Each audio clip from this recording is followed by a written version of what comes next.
सद्बुद्धि, सन्मार्ग और कार्य का संकल्प देना, अडिग रहे विश्वास तुम पर, ऐसा अंतः कर देना, मेरे हृदय में आने में तुम्हें कोई संकोच न हो। हे गुरुदेव, मुझे नज़रों से दूर कभी न होने देना। हे गुरुदेव, मुझे नज़रों से दूर कभी न होने देना। नमस्कार, गायत्री चिंतन धारा के इस सतत प्रवाह में आपका स्वागत है। मित्रों, जैसा कि आपने हेडिंग में देखा, क्या आपका स्वास्थ्य बार बार खराब हो रहा है? आपको सिर्फ 2 काम करने हैं। ये एक सामान्य बात है, स्वास्थ्य खराब होना होते रहता है, शरीर मरण धर्मा है, किसी न किसी को कुछ न कुछ अड़चन आते रहती है। हम मुख्य रूप से यहाँ पर देखेंगे कि बीमारियाँ जो हो रही हैं उसका सबसे प्रमुख कारण, अब ये 20-25 मिनट आधे घंटे की वीडियो में सारी चीज़ तो नहीं आ सकती, लेकिन जो प्रमुख बातें हैं, 2 बातें हैं, इन पर आपको ध्यान देना है। सबसे पहला तो ये है कि क्या खाएं, क्या खाएं, और इसका एक सूत्र है, जीवो जीवस्य भोजनम, जीव ही जीव का भोजन है। अब ये बात को समझना है कि जीव ही जीव का भोजन है माने क्या है। और दूसरी बात ये है कि अपने पिता की उंगली पकड़कर चलना है। हम सबका पिता कौन है? जीवन देने वाला सूर्य, सविता देवता। सविता देवता, सविता सूर्य है, इसीलिए संसार में जीवन है। अगर सूर्य नहीं होगा तो जीवन ही नहीं होगा। तो अगर हमको स्वस्थ रहना है तो पहली बात, हम जो खा रहे हैं, है ना, उसके लिए सूत्र बताया, जीवो जीवस्य भोजनम। तो हम जीवंत पदार्थों का भक्षण करें। और जो दूसरी बात बताई गई वो सूर्य देवता की। अब यहाँ पर एक बात और ध्यान देने की बात है कि सिर्फ भक्षण करने की बात नहीं है। जो भी एक शरीर यंत्र है ना, एक पूरा शरीर यंत्र है, और ये यंत्र ठीक से चलता रहे, ठीक से चलता रहे, इसके लिए ज़रूरी है कि जितना इनपुट होता है उतना आउटपुट भी रहे। अब आप खा रहे हैं और ठीक से निकल नहीं रहा है, बाहर वापस नहीं जा रहा है, शुचिता अंदर की सफाई नहीं हो रही है, तो जाहिर है शरीर भी खराब होगा। तो सीरियस अपन उसको क्रमशः देखेंगे। तो सबसे पहला सूत्र अपन लेते हैं। पहला सूत्र क्या है? बार बार स्वास्थ्य खराब हो रहा है तो अब अपने आहार पर ध्यान देना। और आहार का सूत्र हमने आपको बताया, जीवो जीवस्य भोजनम। अब ये यहाँ पर समझने वाली चीज़ है, संस्कृत का ये सूत्र है। अब कई लोग इसका अर्थ निकालते हैं, देखो हम तो अंडा खा रहे हैं, मछली खा रहे हैं, मांस खा रहे हैं, हमारी हेल्थ बहुत अच्छी है, और तुम्हारे तो वेदों में भी लिखा है, वो ग्रंथों में भी लिखा है कि जीव ही जीव का भोजन है, तो जीव को मारो और काटो और खाओ। तो हम भी जीव को मार काट रहे हैं, खा रहे हैं। तो अब कोई कहता है तो उसका मुंह तो बंद नहीं कर सकते, लेकिन हमारी जानकारी में हमको मालूम होना चाहिए कि ये जीवो जीवस्य भोजनम, इसका मतलब क्या है। किसी जीव को खाने के लिए नहीं कहा गया है, किसी जीव को खाने के लिए नहीं कहा गया। क्यों? इसलिए नहीं कहा गया कि जीव खाने की बात ही नहीं है यहाँ पर। यहाँ तो बात ये हो रही है कि स्वस्थ कैसे रहना, तो क्या खाएं। तो स्वस्थ रहना मतलब प्राणवान रहना। तो प्राणवान कैसे रहेंगे? प्राणवान चीज़ों को खाएंगे तो प्राणवान रहेंगे। प्राणवान चीज़ों को खाएंगे तो प्राणवान रहेंगे। आप बोलेंगे भाई साहब जीव, तो जीव की बात इसलिए की गई है कि जीव में ही प्राण होता है ना। देखो एक छोटा सा उदाहरण है। मान लीजिए आपने एक बिस्किट का पैकेट लाया, और मान लीजिए आपने केला लाया। तो बिस्किट का पैकेट ओपन करके रख दीजिए आप 2 दिन, और केले को छील करके ओपन करके रख दीजिए 2 दिन। क्या होगा? बिस्किट तो जैसे का तैसा रहेगा, केला सड़ जाएगा। केला होगा, सेव होगा, और भी कोई फल होगा, कुछ भी ऐसी सब्जी भाजी होगी, वो फटाक से सड़ जाएगी। और अगर आपने बिस्किट लाया है, आपने कुछ दूसरे फास्ट फूड लाए हैं, बहुत सारे मिलते हैं विज्ञापन वाले, या मान लो जैसे फलों का रस ही है, आप फलों का रस निकालिए, मौसम्बी का निकालिए, अंगूर का निकालिए, किसी का भी रस निकालिए और बाहर रख दीजिए।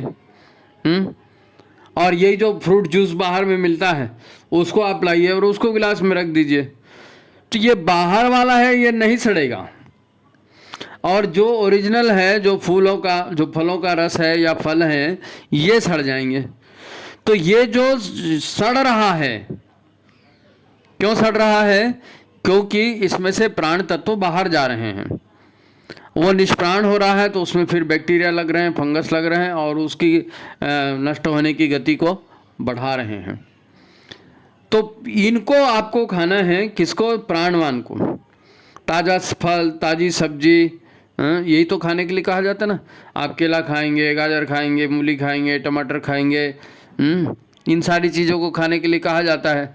क्यों? क्योंकि आप, ये जीवंत पदार्थ हैं, ये जीवंत पदार्थ हैं। डेड पदार्थ कौन सा है? डेड पदार्थ वो है जो आपने बेकरी आइटम लाया है, बिस्किट आदि जो भी आते हैं बेकरी आइटम है, और फिर आपने मान लीजिए कंडेंस्ड ये लेकर के आया फ्रूट जूस और ये दूसरी दुनिया भर की जो चीज़ें होती हैं। अब कोई भी फल का रस 4-4 महीने 6-6 महीने थोड़ी रहता है जी, और अगर वो टिका है तो जाहिर है कि जिसको बैक्टीरिया भी नहीं खा रहे हैं वो तो जहर हो गया ना। जिसको बैक्टीरिया भी नहीं खा रहे हैं वो तो जहर हो गया, आप उस जहर को खाओगे। तो जीवंत पदार्थों को खाना है। आप फल सब्जी है उसको वैसे ही खा लीजिए, या फल सब्जी पका के खा लीजिए। पका के भी खाएंगे, आपको मालूम है गर्मी के दिन में तो सुबेरे दाल बनाओ, सब्जी बनाओ, और कभी कभी तो शाम तक भी खराब हो जाती है, क्योंकि उसमें प्राण है। तो जो छोटे छोटे बैक्टीरिया हैं उनको प्राण चाहिए, और वो उसको खाते हैं, वो उसको खाते हैं, है ना। देखो, ये सबकी पाचन शक्ति भगवान ने अलग अलग ढंग से बनाई है। सबकी पाचन शक्ति भगवान ने अलग अलग ढंग से बनाई। हम भी जो भोजन करते हैं, हम जो भोजन करते हैं, आपको क्या लगता है हम पचाते हैं भोजन को? हम नहीं पचाते भोजन को। हमारी अतड़ियों में ढेर सारे बैक्टीरिया हैं, ढेर सारे बैक्टीरिया हैं। वो बैक्टीरिया एक्चुअल में भोजन को तोड़ते हैं, भोजन को पचाते हैं, उसमें से रस निकलता है, और फिर उस रस को हमारा शरीर एब्जॉर्ब करता है। उस रस को हमारा शरीर एब्जॉर्ब करता है। मांसाहारी जीवों में भी यही है। चिड़िया है, सांप है, मेंढक है, शेर है, ये सब क्या करते हैं? इनका भोजन, ये मांसाहारी हैं। जीवो जीवस्य भोजनम, जीवो ये भी खा रहे हैं, लेकिन जीव को खाने वाले, ये मांस को खाने वाले हैं। और हम लोग शाकाहारी हैं। हम लोग जो वनस्पति से उत्पन्न हो रहा है उसको खा रहे हैं, क्योंकि हाथों की संरचना हमारी वैसे ही है। 22 फुट की हथेली हमारी है, उनकी तो छोटी सी हथेली होती है। अच्छा, उसमें भी कई लोग कच्चा मांस खाते हैं। अब शेर कच्चा मांस खा रहा है, मेंढक निगल रहा है, मछली भी निगल जाती है सीधा सीधा। अब उसके शरीर में वैसी व्यवस्था है कि उसका खाया पिया हजम हो जाता है, लेकिन हमारा खाया पिया ऐसा हजम नहीं होता। फिर बहुत से जानवर हैं, बहुत से कीट पतंग वैसे भी हैं जो ताज़ा मांस नहीं खाते। कोई शेर है, उसने शिकार किया, कोई जानवर है, कोई मर गया, 2 दिन उसका शरीर हो गया, सड़ गया, तो सड़ना शुरू हो गया, उसके बाद कई लोग खाते हैं। गिद्ध खाते हैं सड़ा हुआ मांस, बहुत सारे प्राणी हैं, उल्लू है, और बहुत सारे प्राणी हैं जो भेड़िया और ये नहीं मालूम क्या क्या, तो ये सड़ा हुआ मांस खाते हैं, क्योंकि उनकी पाचन शक्ति शेर से कमज़ोर है। शेर जिंदे मांस को खा लेता है, पचा लेता है, ये लोग सड़े हुए मांस को खाते हैं। जैसे हम लोग भी हैं, तो हम लोग खाना तो खा रहे हैं, दाल खा रहे हैं, चावल खा रहे हैं, रोटी खा रहे हैं, सब्जी खा रहे हैं, ताज़ा खा रहे हैं, लेकिन ये खा हम नहीं रहे हैं, खा रहे हैं बैक्टीरिया। हमारे पेट में जो बैक्टीरिया है इतने सारे, ये बैक्टीरिया उसको खा रहे हैं। मुंह से ही पचाना चालू हो जाता है ना, मुंह में भी ढेर सारे बैक्टीरिया हैं, तो वो लोग पचाना शुरू कर देते हैं। अगर ये बैक्टीरिया नहीं रहेंगे तब हम जीवंत पदार्थों से प्राण ग्रहण करते हैं। जीवो जीवस्य भोजनम का सीधा सीधा मतलब ये है कि प्राण जीव में है, तो जीवंत भोजन आप करेंगे तो आपको प्राण मिलेगा। आप मैगी नूडल खाएंगे, आप पास्ता खाएंगे, आप वहाँ पर क्या बोलते हैं कन्फेक्शनरी, आप बेकरी आइटम खाएंगे, 2-2 महीने 3-3 महीने पिसा हुआ आटा पड़ा है साहब, हम तो उसका लेकर के आए, उस कंपनी का लेके आए। अरे भाई, आटा ऐसा पड़ा हुआ 2-2-3 महीने पुराना खाने की चीज़ थोड़ी है। और वो मशीनों में इतने टेम्परेचर में पीस करके आपको दे रहे हैं खाने को, वो खाने की चीज़ थोड़ी है। तो हमको ये मालूम होना चाहिए कि हम क्या खा रहे हैं, कैसे खा रहे हैं। अगर स्वस्थ रहना है तो प्राण चाहिए, प्राण चाहिए तो प्राणवान आहार चाहिए, सीधी सीधी बात है। स्वस्थ रहना है तो प्राण चाहिए, प्राण चाहिए तो प्राणवान आहार चाहिए। लेकिन कितना, लेकिन कितना, तो उसका भी एक फार्मूला है, उसका भी एक फार्मूला है। क्योंकि अंदर में होता क्या है, आंतड़ियों के अंदर में जब भोजन जाता है तो होता क्या है, अगर आपने ठूस ठूस के बहुत सारा खा लिया, ठीक है, पेट फुल हो गया, अब वो एसिड निकल रहा है पचाने के लिए। अब एसिड निकल रहा है पचाने के लिए, जाहिर है गैस बनेगी, डकार आती है ना, गैस बनती है। तो वो गैस बनेगी तो गैस निकलेगी कैसे? तो गैस निकलने के लिए कोई जगह चाहिए ना। आपने ऊपर नीचे पूरा भर दिया है, अंदर भी भरा हुआ है, 3 दिन पहले का 4 दिन पहले का भी भरा है, ऊपर से भी खा लिया, अब वो भरा, अब वो गैस निकल नहीं रही है, तो क्या होगा? तबीयत तो खराब होगी ना। तो कितना खाना, कितना खाना? तो इतना खाना है कि खाना खाने के बाद अब पेट से भोजन आगे चला गया, ड्यूडेनम में चला गया, उसके बाद पानी की ज़रूरत आपको पड़ेगी। तुरंत तो ज़रूरत नहीं पड़ेगी, 1-1.5 घंटे बाद पड़ेगी। तो पानी पीने के लिए भी जगह होनी चाहिए। फिर पानी पिया तो पानी पीने के बाद एसिड बना, एसिड डला उसमें, तो गैस बनी, तो गैस निकलने के लिए भी जगह होनी चाहिए। अगर वहाँ गैस नहीं निकली तो प्रेशर बढ़ जाएगा। फिर आप बोलोगे मेरे को कैसे चक्कर चक्कर आता है, मेरा शरीर कैसे भारी भारी करता है, पता नहीं कैसे कैसे लग रहा है, कुछ करने की इच्छा नहीं हो रही है। तो भीतर से हवा बाहर निकल नहीं पा रही है भाई, भीतर में पेट में प्रेशर बढ़ गया है। तो हमको आहार खाना है, जीवित आहार खाना है, और किस मात्रा में खाना है? इस मात्रा में खाना है कि उसकी पाचन की क्रिया सही सही ढंग से हो सके। ये है पहला सूत्र, जीवो जीवस्य भोजनम। आपको जीवंत आहार ही खाना है। अगर दूसरे आहार खाते हैं, निश्चित ही आपका शरीर हड़ताल कर देगा, आपका शरीर हड़ताल कर देगा। क्योंकि उनको उस सिस्टम के लिए बनाया ही नहीं है। जिस गाड़ी में पेट्रोल डालना है उसमें आप मिट्टी तेल डाल रहे हो तो कितने दिन चलेगा, है नहीं? तो ये आहार की बात है ना। दूसरी बात, इसमें दूसरा काम क्या है? 2 काम करने के लिए कहा ना। दूसरा काम यह है कि सूर्य देवता के साथ हमारा तालमेल। अब आप कहेंगे साहब हमारी तो नाइट ड्यूटी है, हमारी तो नींद देरी से खुलती है, हमारा ये फलाना, बहुत सारी बातें हम सबको मालूम है। स्वास्थ्य कैसे रहना कोई बड़ी बात नहीं, सब जानते हैं। लेकिन स्वास्थ्य बार बार खराब हो रहा है तो उसका समाधान क्या है? उसका समाधान यही है कि प्राकृतिक ढंग से आप उसको ठीक करिए। तो सूर्य प्राण प्रदाता है, सूर्य जीवन दाता है, तो सूर्य के हिसाब से चलना है, सूर्य के हिसाब से चलना है। स्कूल में पिटाई नहीं पढ़नी है तो मास्टर के हिसाब से चलना है। घर में अगर चाहते हो कि माँ बाप प्यार करें तो माँ बाप के हिसाब से चलना है। तो वैसे ही संसार में रहना है तो सूर्य के हिसाब से चलना है। सूर्योदय से लेकर के सूर्यास्त तक पाचन की प्रक्रिया अच्छी होती है, क्योंकि पाचन के लिए भी सूर्य की ऊर्जा ही चाहिए। आपने देखा होगा भोर में फूल खिलते हैं, भोर में ब्रह्म मुहूर्त से फूल खिलना चालू हो जाते हैं, और सूर्य के निकलते तक सभी फूल खिल जाते हैं जनरली। फसल भी कब पकती है? बरसात में कोई फसल पकती है? बरसात में कोई फसल नहीं पकती। बरसात में उगाया जाता है, और ठंड के बाद जब पानी गिरना बंद हो जाता है, धूप निकलनी चालू हो जाती है ना, खुली हवा मिलनी चालू होती है, उसके बाद फसल पकती है। उसके बाद तो उसके लिए भी धूप चाहिए, उसके लिए भी धूप चाहिए। सूर्य जीवन देता है, हमको खुद को भी विटामिन डी सूर्य से ही मिलता है। अब विटामिन डी की बहुत इंपॉर्टेंस है। विटामिन सी और विटामिन डी तो ये आजकल की जो बीमारियां हैं, शुगर वुगर, इन सब के लिए तो ये बहुत ज़रूरी हो जाता है। तो सूर्य के हिसाब से हम अपनी घड़ी को चलाएं, सूर्य के हिसाब से। नहीं साहब हम तो इतने बजे सो करके उठते हैं, नहीं, वो आपको बंद करना पड़ेगा, वो आपको बंद। ये मैं आपको इसलिए बता रहा हूँ कि मित्रों एक बात बिल्कुल कान खोलकर सुन लीजिए। अभी एक भाई का फ़ोन आया था, उन्होंने कहा कि भाई साहब और हालचाल क्या है? तो मैंने कहा भैया युग प्रत्यावर्तन प्रक्रिया जो बोलते हैं ना, युग बदलावट की, वो सब चल रही हैं।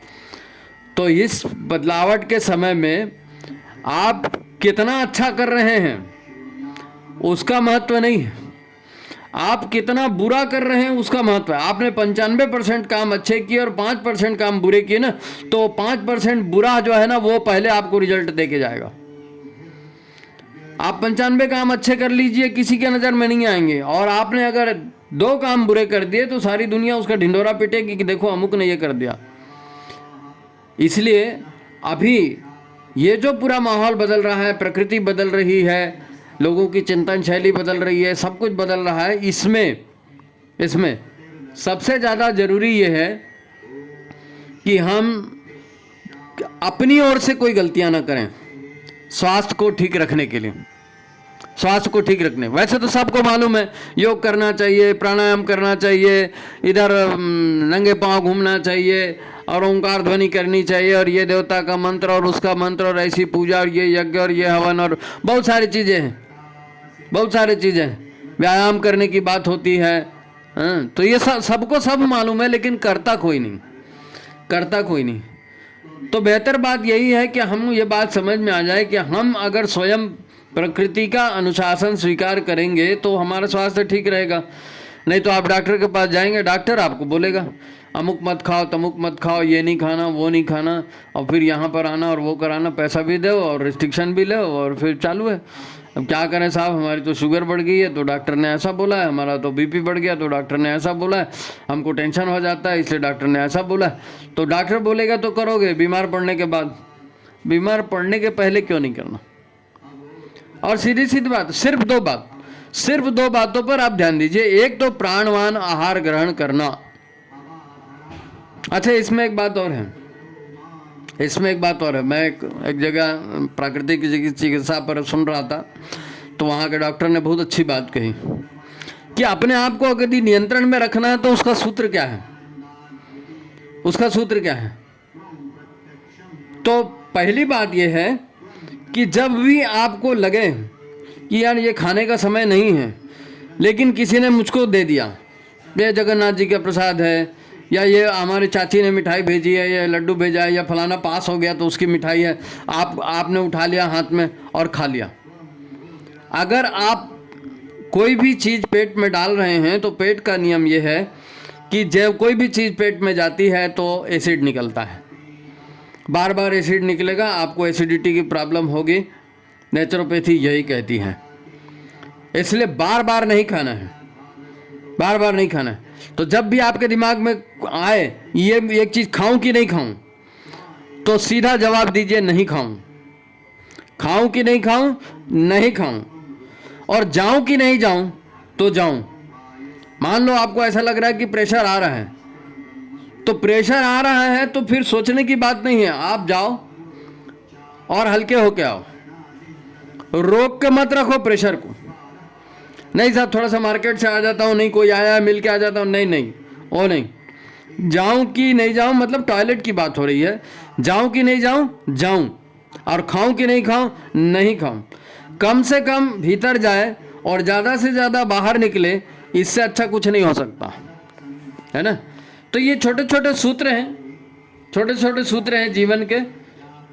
तो पहली बात हमने आपको बताई कि जीवंत आहार, बासी नहीं खाना है, ठंडा नहीं खाना है, मार्केट वाली कोई चीज़ नहीं खाना है। जितने चीज़ों का टीवी में विज्ञापन आता है वो आपको नहीं खाना है, क्योंकि वो कारखाने में बनी है और वो इस हिसाब से बनी है कि 4 महीने 6 महीने उसके ऊपर एक्सपायरी डेट लगी है, तब तक वो खराब ही नहीं होने वाली है। अब उसमें जाहिर है कुछ न कुछ तो रखा होगा। आप तो 6 महीने गेहूं नहीं रख सकते। आप गेहूं लाइए, चावल लाइए, 6 महीने बंद करके रखिए, तमाम कीड़े पड़ जाएंगे उसमें। तो बात को समझिए, आपको प्राणवान बनना है ना, शरीर को ठीक रखना है, तो प्राणवान चीजें ही खानी है। जीवो से भोजनम इसीलिए कहा गया। और दूसरी बात, सूर्य भगवान की उंगली पकड़ के चलिए। सूर्य भगवान की उंगली, प्रकृति के साथ चलना है, प्रकृति के साथ चलना है। देखो स्वास्थ्य माने क्या होता है? स्वास्थ्य मतलब होता है अपने स्व में स्थित होना, अपने स्व में स्थित होना। अब ये कोई स्थिर होने वाली चीज नहीं है कि स्थित होना बोला गया तो एक ही जगह खड़े हो जाए, नहीं, ऐसा नहीं है। अपने रूट पर चलते रहना। कोलू का बैल है, वो घूम रहा है तो अपने रूट पर घूम रहा है, तो वो कहेंगे अपने स्व में स्थित है। पृथ्वी है अपने चारों ओर घूम रही है, सूर्य के चारों ओर घूम रही है, मतलब वो अपने स्व में स्थित है। जो उसका नेचर है, जिस चीज के लिए उसको बनाया गया वो काम वो कर रही है, मतलब वो स्व में स्थित है। तो हम स्व में स्थित होंगे मतलब कैसे होंगे? पूरा संसार गतिमान है ना, पृथ्वी गतिमान है, चंद्र गतिमान है, सूर्य गतिमान है, ये सारी चीजें गतिमान है, उसके साथ हम भी गतिमान है। नहीं साहब, हम तो अपनी गति रोक देंगे। तो हम अपनी गति रोक देंगे तो हम स्व में स्थित नहीं होंगे।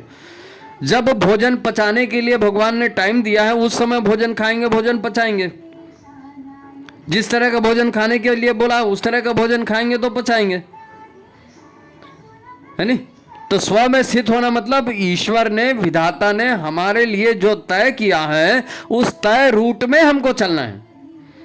ईश्वर के सिस्टम से हमको चलना है नहीं? ईश्वर को सर्वव्यापी न्यायकारी मानकर उसके अनुशासन में जीवन को चलाएंगे। तो ईश्वर के अनुशासन में जीवन चलाना है, प्राणमय भोजन करना है, सूर्य देवता के अनुसार, सविता देवता के अनुसार चलना है। खाऊं कि नहीं खाऊं, नहीं खाऊं, जाऊं कि नहीं जाऊं, जाऊं, है नहीं? बाकी व्यायाम करना, ये करना, ये सबको मालूम है। आप करेंगे तो ठीक है, नहीं तो हमने आपको पहले ही बताया ये युग परिवर्तन की बेला है। आप 4 काम खराब करिए, 96 काम अच्छे करिए, पहले खराब काम का ही रिजल्ट आपको मिलेगा। और आज का समय ऐसा है कि किसी को फुर्सत नहीं है आपको उंगली पकड़ के अस्पताल ले जाने की। इसलिए बेटर है अपने स्वास्थ्य को ठीक से रखें और ईश्वर आपकी साधना सफल करे। आज ये छोटी सी बात हमने यहाँ पर डाल दी है और ये बहुत महत्वपूर्ण है, क्योंकि ऐसे लगातार बादल आ रहे हैं, सूर्य के दर्शन नहीं हो रहे हैं और लोगों को सर्दी जुकाम और ये सब बहुत ज़्यादा हो रहा है। अच्छा, एक चीज़ और समझ लीजिए, कि भाई बुखार आ गया मान लो, तो बुखार आ गया तो बुखार इस बात का इंडिकेशन है कि आपके शरीर में, जो हमने कहा ना कि आपके शरीर में इनपुट और आउटपुट बराबर होना चाहिए। तो अगर बुखार आ गया मतलब कोई जहरीले पदार्थ आपके शरीर में जाम है, उसको शरीर फेंकना चाहता है बाहर। अब शरीर कैसे बताए कि मेरे को ये जहरीले पदार्थ अंदर आ गए, इसको बाहर फेंकना है? तो शरीर आपके मुंह का स्वाद छीन लेता है, शरीर आपके मुंह का स्वाद छीन लेता है। तो जब बुखार आ जाता है ना तो कड़वी लगने लगती है आपको। दाल रोटी खाएंगे, सब्जी रोटी खाएंगे तो आपको कड़वा लगने लगेगा। ये इस बात का इंडिकेशन है कि शरीर अपने आप को साफ करना चाहता है। अब आप चले गए डॉक्टर के पास, डॉक्टर साहब बुखार आ गया, ये किया, उसने दवाई दिया, आपने पूछा और खाने के लिए क्या खाऊं? डॉक्टर बोलेगा कुछ भी खाओ। अरे तो तुम्हारे डॉक्टर, तुमने पैदा किया तुमको, डॉक्टर तुमको मारेगा? प्रकृति ने पैदा किया है, प्रकृति के हिसाब से चलना है। सिर दर्द हो रहा है, पेट साफ नहीं है, यही चीजें हैं। सर्दी जुकाम, ये जितनी चीजें होती हैं ये क्या है? आप सोच लो, खुली हवा में चले गए, नंगे बदन, सर्दी लग गई ना। खुले आप धूप में चले गए, चलती लू में लू लग गई ना। तो नेचर के हिसाब से चलेंगे तब ना शरीर ठीक रहेगा। नहीं साहब, हम तो मनमारी करेंगे, हम तो दारा सिंह है, किंग कांग है, फलाने हैं, हम तो ऐसे ही करते हैं, हमारे पुरखे ऐसे ही करते हैं। करो, फिर करो। अभी सहन शक्ति पूरी खत्म हो चुकी है, अब तो और ज़्यादा आपको सावधानी रखनी है।